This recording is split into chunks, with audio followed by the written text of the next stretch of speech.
সারা জিন্দেগি আল্লাহর নবীর পাশে ছিলেন, কিন্তু একটা স্বীকারোক্তি না দেওয়ার কারণে জাহান্নাম।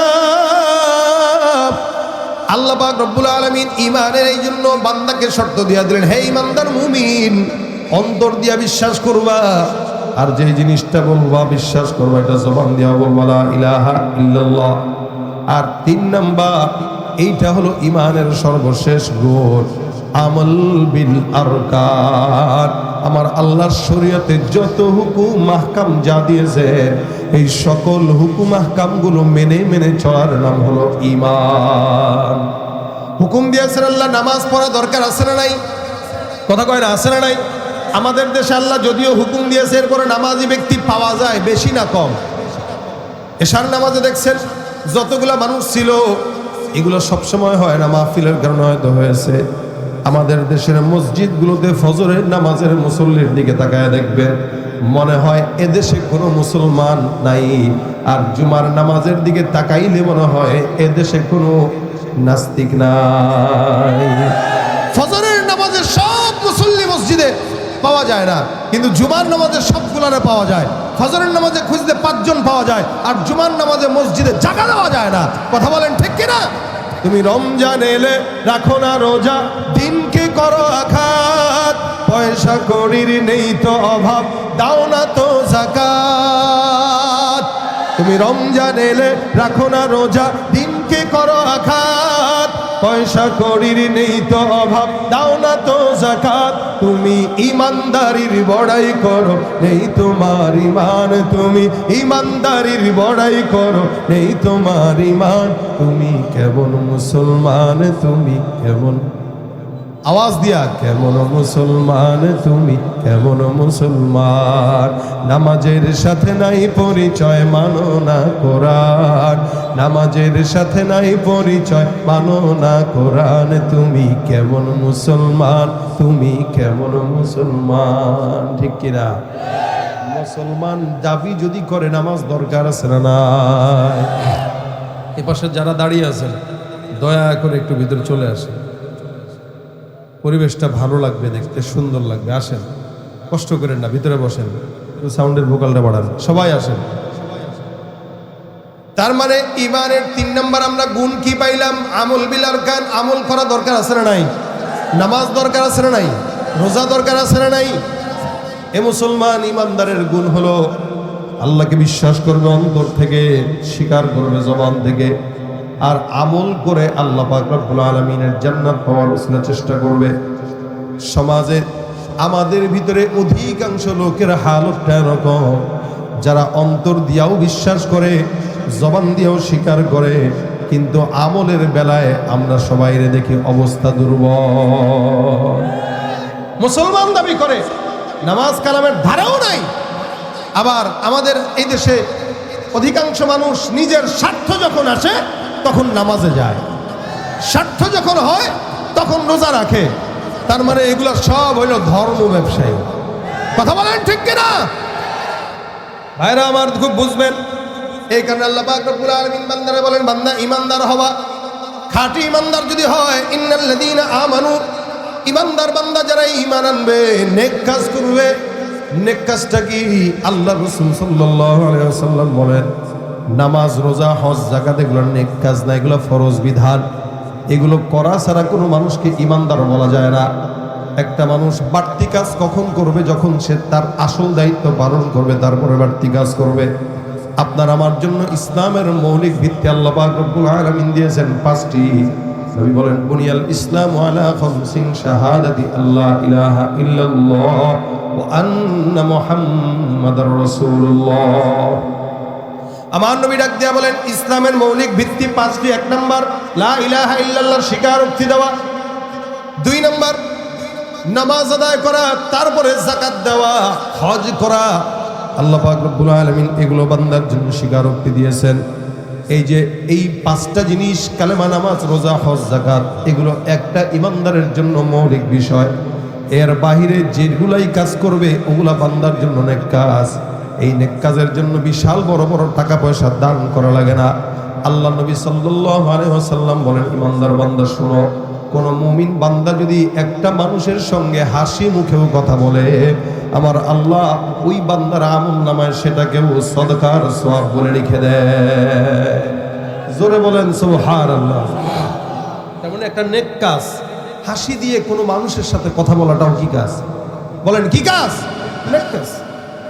সারা জিন্দেগি কোনো ইমানদার বান্দা আমল করলো না, নবী করিম সাল্লাল্লাহু আলাইহি সাল্লাম বর্ণনা করেন, এ সাহাবা আজমাইনের দল, আমার আল্লাহর দরবারে নেক কাজের এত দাম। আল্লাহর নবী বলে পূর্ববর্তী জামানার ঘটনা, রাসূল করিম সাল্লাল্লাহু আলাইহি সাল্লাম হাদিসে বলেন বহু আগের জামানায় বনি ইসরাইলের জামানার ঘটনা।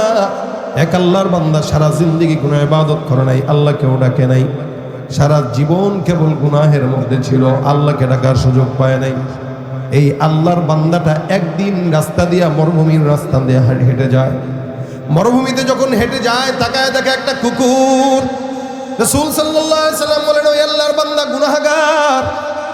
ওই কুকুরটাকে যখন দেখলো, তাকায় দেখে কুকুরের জিহ্বায় পর্যন্ত বের হয়ে আছে পানির পিপাসায়, কুকুরটা বারবার কাতরায়।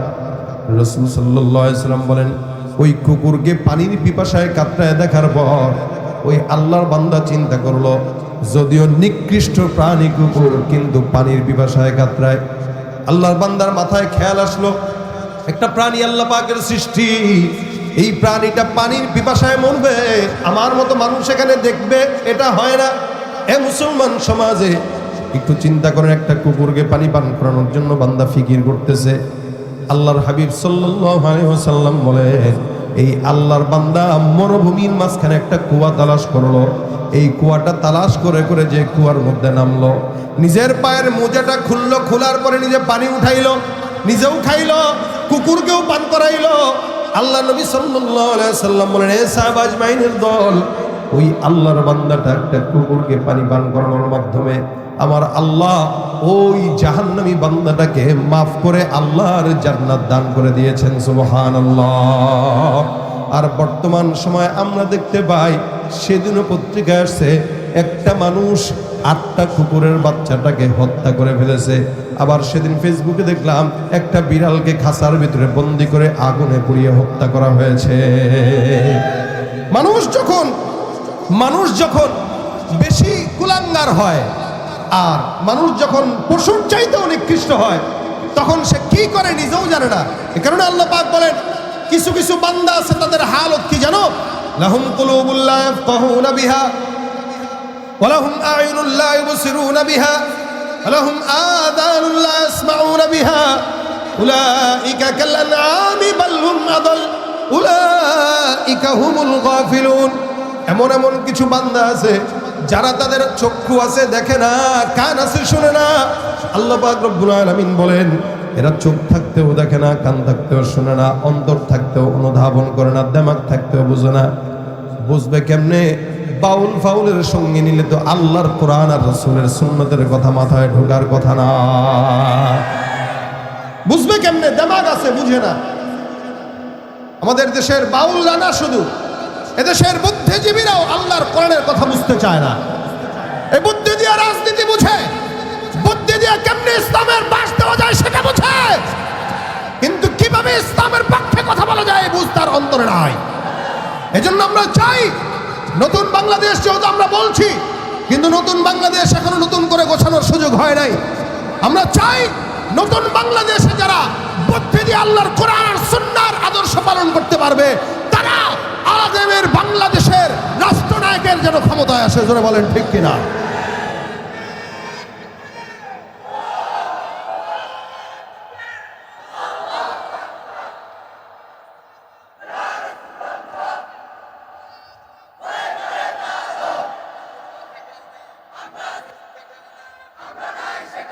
যাদের হাতে যায় ক্ষমতা, দেশ যেন বাপের ভিটা, রাখতে চেয়ে আর শুরু করে বিদেশিদের পাচাটা।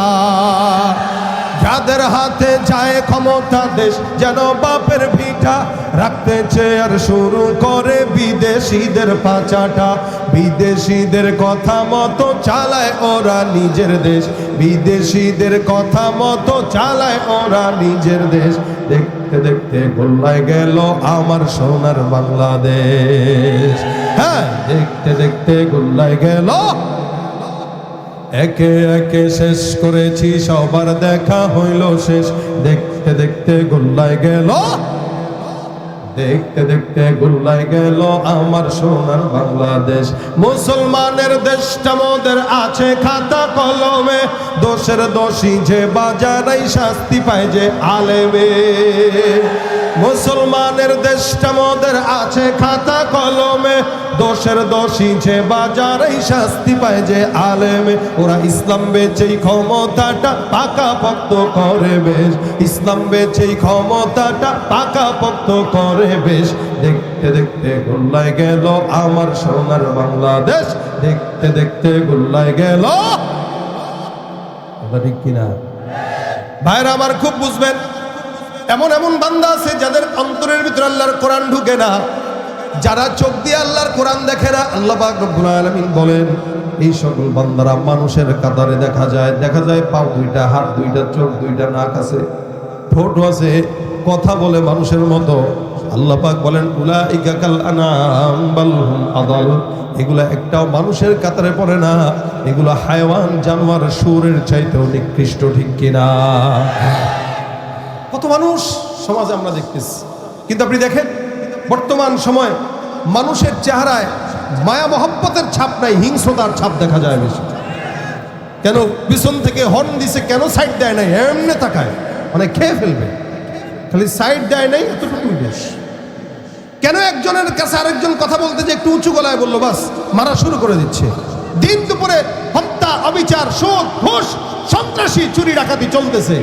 করতেছে কে? কুকুর, বিড়াল না মানুষ? এই জন্য আল্লাহ বলেন, খবরদার বান্দা, জান্নাত যদি পেতে চাও কাজ হবে দুইটা। এক নম্বর ইন্নাল্লাযীনা আমানু, দুই নম্বর ওয়া আমিলুস সলিহাত। ইমানদার হবে আর নেক কাজ করবে, ইমানদার হবে আর নেক কাজ করবে। এই দুইটা ইমানদার যদি কাজ করে, আমার আল্লাহ ওই বান্দাদেরকে আল্লাহর জান্নাতুল ফিরদাউস দান করে দিবে। সুবহানাল্লাহ। কারা কারা চাই জান্নাতুল ফিরদাউস? হাত তুলে দেখায়, আল্লাহ কবুল করে, আল্লাহ কবুল করুক, বলেন আমিন। আজকের মজমায় যারা বসছি, আল্লাহ আমাদের সকলকে জান্নাতুল ফিরদাউস দান করুন। ভাই, জান্নাতুল ফিরদাউস আল্লাহর সবচাইতে ঘনিষ্ঠ বান্দা, কাছের বান্দা, মহব্বতের বান্দাদেরকে আল্লাহ দান করবেন। ওটা আমাদের জন্য, এটা কোনো কাফের বেঈমানের জন্য না। ভাইরা আমার, আল্লাহ পাক ঈমানদারদেরকে জান্নাতুল ফিরদাউস দিবেন। যেই জান্নাতে যখন আমরা যাব ইনশাআল্লাহ, আমরা দেখবো জান্নাতুল ফিরদাউসে কখনো হাঁটতেছেন, কখনো বসে রয়েছেন, তো দেখবেন ওই যে আদম পয়গম্বর দেখা যায়, কখনো দেখবেন ইব্রাহিম নবীকে দেখা যায়, কখনো দেখবেন ইসমাইলকে দেখা যায়, কখনো দেখবেন সাহাবী আবু বকর সিদ্দিককে দেখা যায়। এটা হলো জান্নাতুল ফিরদাউসের মর্যাদা। জান্নাতুল ফিরদাউসে আল্লাহ পাক সমস্ত নবীদেরকে রাখবেন, সাহাবীদেরকে রাখবেন, শহীদদেরকে রাখবেন, সালেহিনদেরকে রাখবেন, এমনকি বুজুর্গানে দ্বীনদেরকে রাখবেন, হাফেজে কোরআনদেরকে রাখবেন। ইনশাআল্লাহ, আল্লাহ যদি চায় আমাদেরকে রাখবেন। কথা বলেন ঠিক কিনা? আল্লাহ দান করুক, বলেন আমিন। জান্নাতুল ফিরদাউসে যদি যান, ওখানে যাওয়ার পর আল্লাহ পাক রব্বুল আলামিন একটা জায়গা আছে, ওই জায়গায় আজকের যুবক ভাইয়েরা যে মাহফিলের আয়োজন করেছে, আমার আল্লাহ জান্নাতুল ফিরদাউসে ও বান্দার জন্য একটা মাহফিলের বন্দোবস্ত করবেন। আজকের মজমায় প্রধান অতিথি আছে, সভাপতি আছে, বিশেষ অতিথি আছে। এই যে পাশে চেয়ার, যারা বিশেষ অতিথি তারা বসা, প্রধান অতিথিও বসা আছে, সভাপতিও একজন থাকে। আবার সামনে যারা আছে তারা ওই সৌভাগ্যবান যাদেরকে আল্লাহ গুনাহের সকল জায়গা থেকে পবিত্র করে আল্লাহর দ্বীনি মজমায় বসায় দিয়েছে।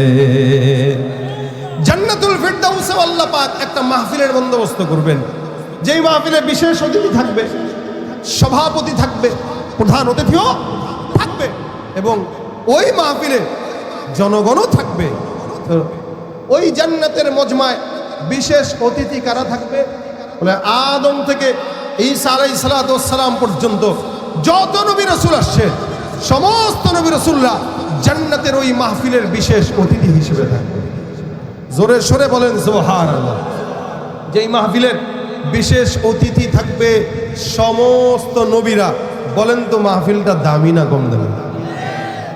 আমার আল্লাহ পাক রব্বুল আলামিন ওই মজমার ভিতরে বিশেষ অতিথি থাকবেন সব নবীদেরকে। প্রধান অতিথি থাকবেন কে? আল্লাহ পাক রব্বুল আলামিনের পয়গম্বর, সমস্ত নবীদের সরদার আকায়ে নামদার মুহাম্মদুর রাসূলুল্লাহ সাল্লাল্লাহু আলাইহি ওয়াসাল্লাম। আমার আল্লাহ জান্নাতের ওই মজমার প্রধান অতিথি হিসেবে যাকে বসাবেন তিনি হলেন আপনার আমার পয়গম্বর মুহাম্মদুর রাসূলুল্লাহ। জান্নাতের মজমায় আল্লাহ পাক আবার আপনার আমার নবীকে প্রধান অতিথি বানায় রাখবেন। ওই জান্নাতের মজমায় আল্লাহ পাক রব্বুল আলামিন সভাপতির আসন একটা রাখবে। সভাপতি থাকবেন কে? এ মুসলমান, আজকের মাহফিলের সভাপতি যিনি, তার মানে উনি গণ্যমান্য লোক, যার কারণে মাহফিলের সভাপতি হয়, মসজিদের সভাপতি হয়। সভাপতির পদটা কিন্তু দামি পদ।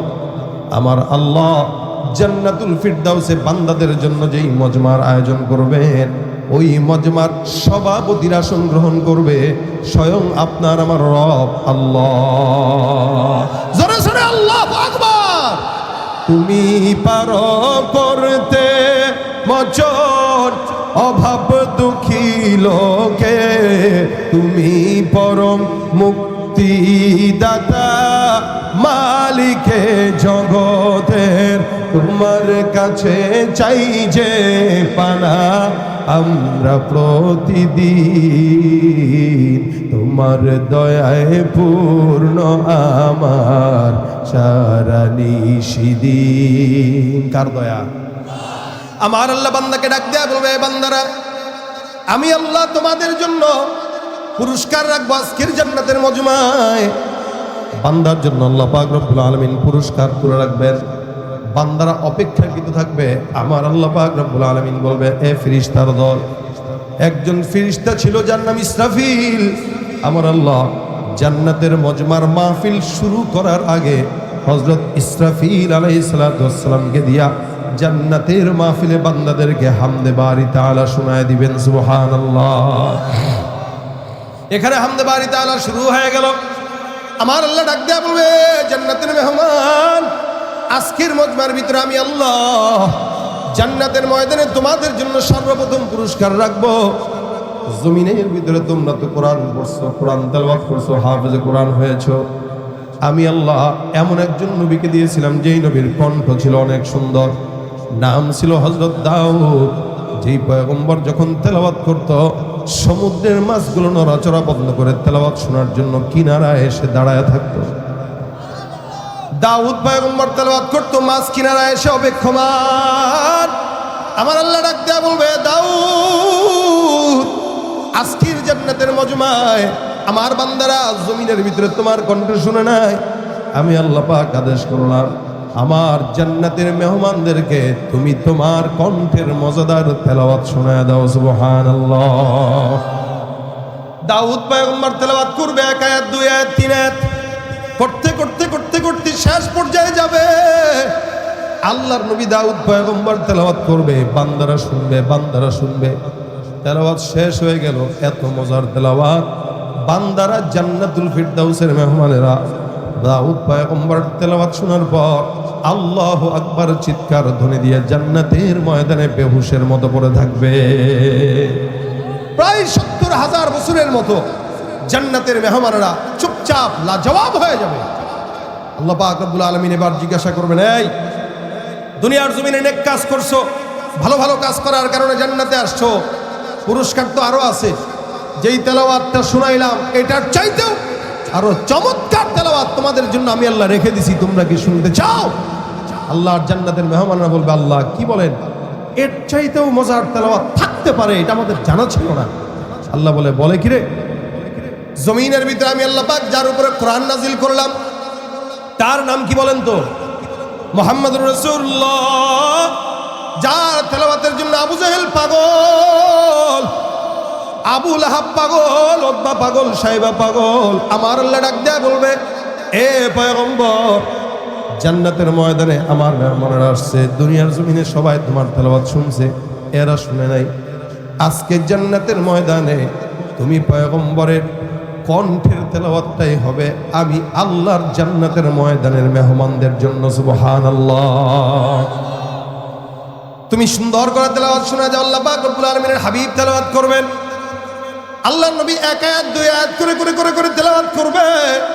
জান্নাতের ময়দানের মেহমানরা শুনবে, শুধু শুনবে না, আজকে আপনারা আমার বয়ান শুনতেছেন, এর মুসলমান জান্নাতের ময়দানে এরকম আমরা যখন শুনবো, আমার আল্লাহ জান্নাতের মাহফিলের মাঝখানে মাঝখানে আল্লাহর সুন্দরী সুন্দরী জান্নাতের হুরদেরকে পাঠায় দিয়ে বলবেন, যাও আমার জান্নাতের মেহমানরা আমার হাবিবের তেলাওয়াত শুনে এরা অনেকক্ষণ ধরে তেলাওয়াত শুনতেছে, এদেরকে একটু জান্নাতি শরাব পান করায় চলে আসো। সুবহানাল্লাহ।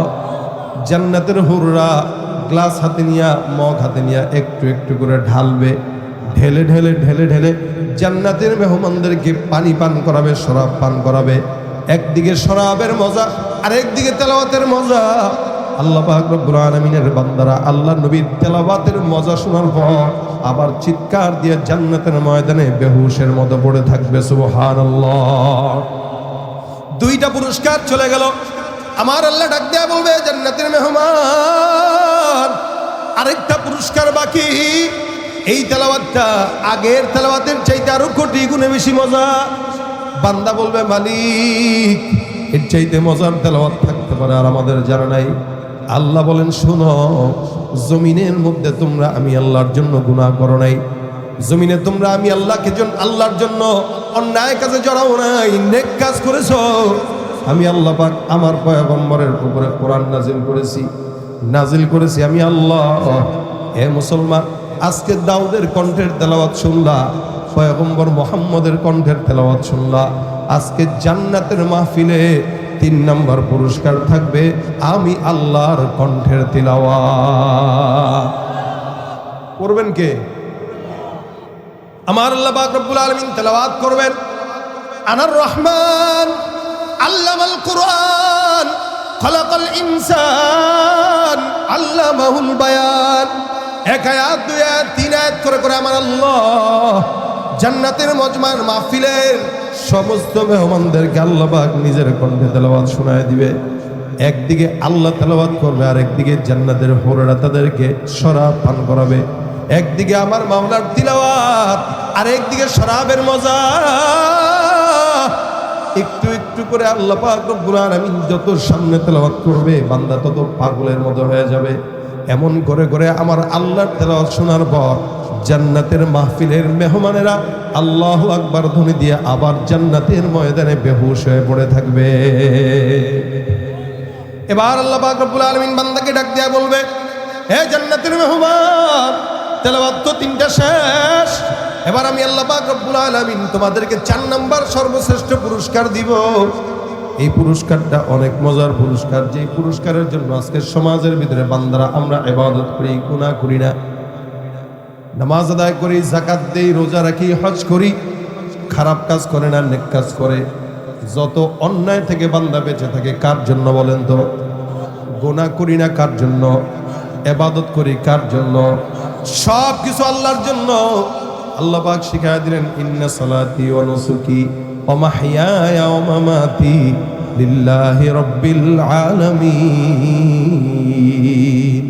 নামাজ, রোজা, হজ, যাকাত যা কিছু আছে প্রত্যেকটা ইবাদত শুধুমাত্র আল্লাহর জন্য।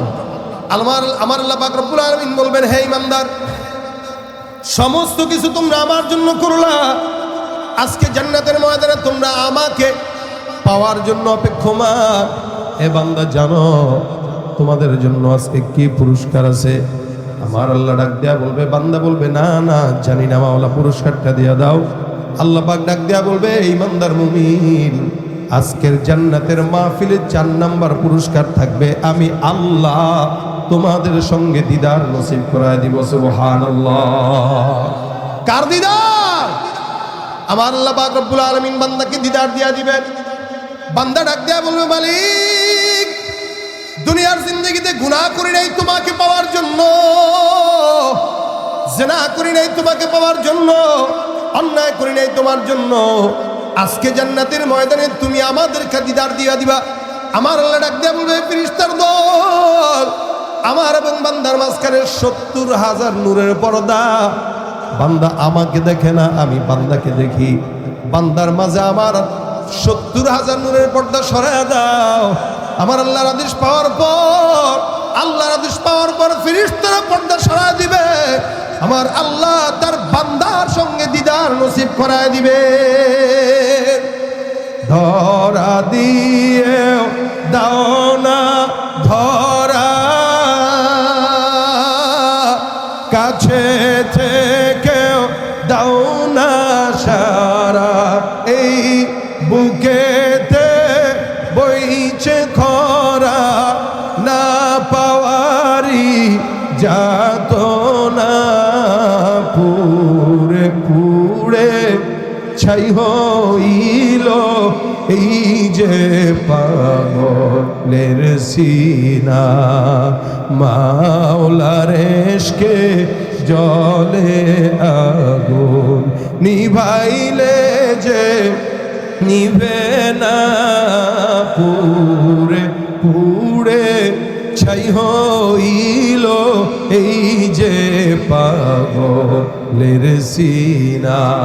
দিদার হবে কার সাথে? আল্লাহর সঙ্গে বান্দার দিদার, বান্দার সঙ্গে আল্লাহর দিদার। আল্লাহ বান্দাকে দেখবে, বান্দা তার মাওলাকে দেখবে। এমন করে করে 70,000 বছর পার হবে। বান্দা যে তার মাওলার দিকে তাকায় থাকবে, 70,000 বছরের ভিতরে বান্দার দুই চোখের পলক এক হবে না। এই দিদার, এই পুরস্কার আল্লাহ পাক শুধুমাত্র জান্নাতুল ফিরদাউস, আল্লাহর জান্নাতে যারা থাকবে এই সমস্ত ইমানদারদেরকে আল্লাহ পাক দান করবেন। এই জন্য আল্লাহ পাক বলেন, দুইটা কাজ করলে এই নিয়ামত মিলবে। একটা হলো ইমানদার, 2 নম্বর নেক কাজ। নেক কাজের জন্য বান্দা শর্ত হইল মনটাকে সফট করে, দিলটাকে পরিচ্ছন্ন করে রাস্তা দিয়ে হাঁটতেছেন। একটা কাটা পড়ে আছে, একটা ইট পড়ে আছে, কলার সলকা পড়ে আছে। আল্লাহ নবী বলেন ইমানের 70টারও বেশি শাখা, তবে এর ভিতরে অন্যতম একটা শাখা আছে যা আল্লাহ রসুল বলেন ইমাতাতুল আযা আনিত তরিক। রাস্তা থেকে কাটাযুক্ত পথের কাটা সরায় দেওয়াটাও বান্দার ইমানের আলামত। আল্লাহ নবী বলেন, এই ইমানদার মুমিন, তোমরা একজনের সঙ্গে আরেকজনের যখন দিদার হয়, কথা হয়, সাক্ষাৎ হয়, তোমরা ভালো কথা বলো। আল কালিমাতুত তাইয়্যিবাতু সাদাকা। নবী বলেন, কোন ইমানদার যদি কোনো ইমানদারের সঙ্গে নেক কথাও বলে, উত্তম কথাও বলে, এটাকেও আল্লাহ পাক সদকার সমপরিমাণ সওয়াব দান করে দেয়। উত্তম কথা বললেও সদকার সওয়াব, নেক কথা বললেও সদকার সওয়াব, হাসি দিয়া কথা বললেও সদকার সওয়াব। নেক কাজের জন্য টাকা পয়সা দান করা লাগে না খুব বেশি।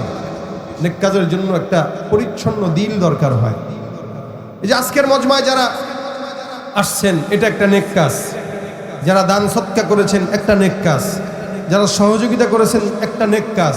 বলে এই নেক কাজটার উসিলায় আল্লাহ পাক ছোট্ট থেকে ছোট্ট উসিলায় জান্নাত দিয়ে দিবেন, যদি কাজটা নেক নিয়তে হয়, পরিচ্ছন্ন হৃদয় নেওয়া হয়। এই কারণে আমরা মক্তবে একটা হাদিস পড়েছি, আপনারা জানেন, আখলিস দীনাকা ইয়াকফিকাল আমালুল কলিল।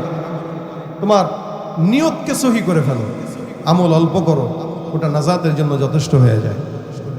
এ কারণে আমরা মানুষের সঙ্গে কথা যখন বলবো তখন হাসি মুখে কথা বলবো। কোথাও যখন কারো সঙ্গে দিদার হবে, নসিব হবে, কেউ রাস্তা জিজ্ঞাসা করলে তাকে রাস্তা বাতলে দিব, কেউ পরামর্শ চাইলো তো তাকে পরামর্শ দিয়ে দিব, এগুলো নেক কাজ। অথবা কেউ আপনার কাছে হাত পাতলো তো তাকে কিছু দিয়ে দিবেন, এটা নেক কাজ। এই জন্য আল্লাহ পাক ইমানের পাশাপাশি, ইমানদার তো আমরা সবাই আলহামদুলিল্লাহ, ইমানের পাশাপাশি নেক কাজ যদি করতে পারি তো আশা করা যায় আল্লাহ আমাদেরকে জান্নাতুল ফিরদাউসের নিয়ামত দান করবেন। এই কারণে ইমানের পাশাপাশি নেক কাজ করবো তো ইনশাআল্লাহ। আজকে এই নেক কাজ করতে যায় এই মজমায় আমাদের যে যুবক ভাইরা মসজিদের উদ্যোগে আজকের মাহফিলটা করেছে, এই প্রত্যেকটা যুবক কষ্ট করেছে, মুজাহাদা করেছে। আমি আপনাদের কাছে কমিটির তরফ থেকে আবদার করব যে আপনারা এই নেক কাজে শামিল নিজেকে করার জন্য আজকের মজমায় কেউ কে আছেন যারা মাহফিলের জন্য, আজকের আয়োজনের জন্য একটু কিছু দান করবেন। সেটা 2000 হোক, 1000 হোক, 5000 হোক, 20000 হোক, যার যতটুকু সামর্থ্য হয় নেক কাজের নিয়তে নাজাতের উসিলায় আজকের এই মাহফিলে একটু দান করবেন। একটু বলেন কে আছেন?